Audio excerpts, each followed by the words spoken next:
saya memberikan 7 pertanyaan ke Bapak. Yang pertama, apa motivasi Bapak untuk menjadi anggota DPR? Ya, terima kasih. Tentang motivasi, ya kami selaku orang partai berkewajiban untuk membesarkan partai. Secara pribadi, ya di DPRD kita memperjuangkan aspirasi masyarakat untuk kemajuan di wilayah-wilayah maupun untuk pendidikan dan lain sebagainya. Di DPRD lah kita mempunyai kesempatan untuk bisa memperjuangkan aspirasi dari masyarakat tersebut. Pertanyaan kedua, bagaimana Bapak memprioritaskan aspirasi masyarakat di daerah Bapak? Mengenai memprioritaskan bahwa pertama setiap reses kita mengakomodir aspirasi tersebut. Jadi kita lihat memang yang betul-betul dibutuhkan oleh masyarakat itu artinya yang skala prioritas. Contoh antara jalan dan lampu dan pasu yang mungkin lebih prioritas dulu jalan dan mengenai wilayah, dan itu pun disesuaikan dengan kemampuan keuangan provinsi. Apa tantangan terbesar Bapak yang Bapak hadapi dalam menjalankan tugas? Apa itu masalah? Tantangan terbesar yang Bapak hadapi dalam menjalankan tugas. Tantangan yang paling besar, banyak masyarakat yang menginginkan di luar kemampuan kita dan di luar sistem atau disebut nomenklatur.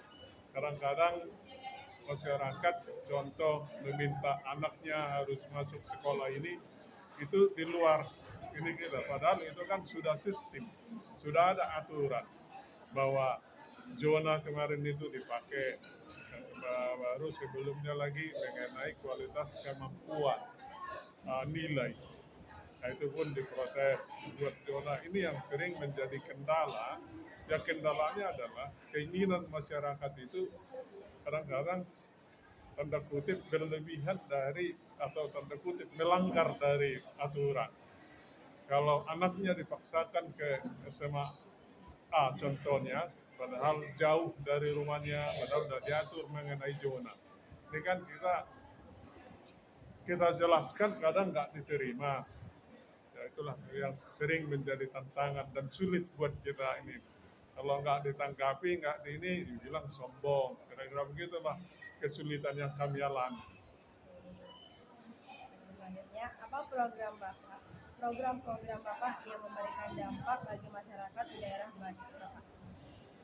Program-program yang mempunyai dampak, yaitu tadi. Jadi bukan hanya di daerah saya, di dapil saya, yaitu terdiri dari 4 kecamatan, Batam Kota, Lubuk Baja, Bengkong, Batu Ampar. Kalau saya sendiri tinggal di Lubuk Baja, jadi bukan di tempat saya pribadi gitu, di wilayah daerah pemilihan tersebut. Maka kembali ke itu tadi, yang kita prioritaskan apa yang dibutuhkan masyarakat itu. Seperti di wilayah Bengkong, hampir tiap tahun kita melaksanakan program-program di wilayah tersebut. Dan awalnya semenisasi, setelah itu sudah pasung, dan sekarang ini sudah ada yang meminta drainase dan lampu jalan. Nah, itu yang kita indikan, dan nanti kita coba meningkatkan kependidikan UKM dan lainnya supaya masyarakat itu mempunyai modal dia tentang masa depannya. Bagaimana cara Bapak mendekatkan diri dan mendengar aspirasi masyarakat?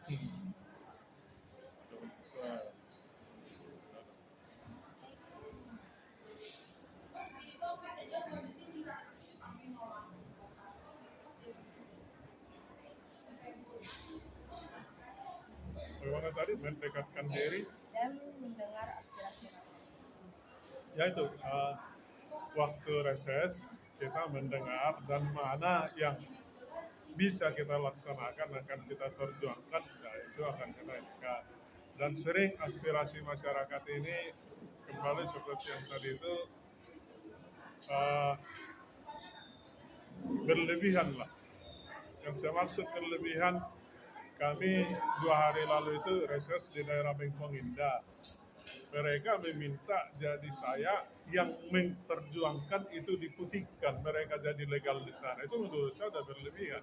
Itu bukan tugas DPD. Dan kalau ini sudah dialokasikan kepada pengusaha sesuai dengan peruntukannya, contoh dia harusnya menjadi industri di situ, ini contoh. Masa saya harus melanggar aturan, memaksakan itu harus diputihkan supaya bisa buat mereka. Ini kan sudah nggak pas permintaannya. Jadi kita sebetulnya melaksanakan reses ini termasuk beban juga gitu, karena masyarakat itu meminta yang di luar kemampuan kita dan sudah termasuk memaksakan kehendak. Di Balai Kolam juga seperti itu. Mereka berkeinginan, kita yang memperjuangkan, tanda kutip, mereka sudah melanggar, membuat pembangunan yang bukan sesuai dengan peruntukannya, tidak ada haknya. Tapi jadi kita mau diperalat memperjuangkannya. Mungkin seperti itu yang sering menjadi kendala. Ini apa rencana Bapak untuk masa depan setelah masa jabatan Bapak berakhir? Kan memang sebelumnya, sebelum DPRD kami juga sudah ada usaha dan wira swasta, dan kita juga ada PPR dan ada juga pendidikan Universitas Putra Batam. Ya kalau memang tidak menjadi anggota DPR lagi, ya kita melanjutkan usaha yang telah kita rintis selama ini. Nih, yang terakhir nih Pak, apa pesan Bapak untuk masyarakat Kepulauan Riau? Apa Pesan Bapak untuk masyarakat Kepulauan Riau? pesan terhadap masyarakat Kepulauan Riau? Ya, pertama kita patuh terhadap aturan. Itu yang pertama, selaku kita anggota DPD, ya menjalin persatuan dan kesatuan supaya kita betul-betul nasionalis. Ya harapan kita juga yang mayoritas bisa menghargai yang minoritas. Kira-kira begitu pesan kita, supaya kesatuan itu tetap ada di Kepulauan Riau ini.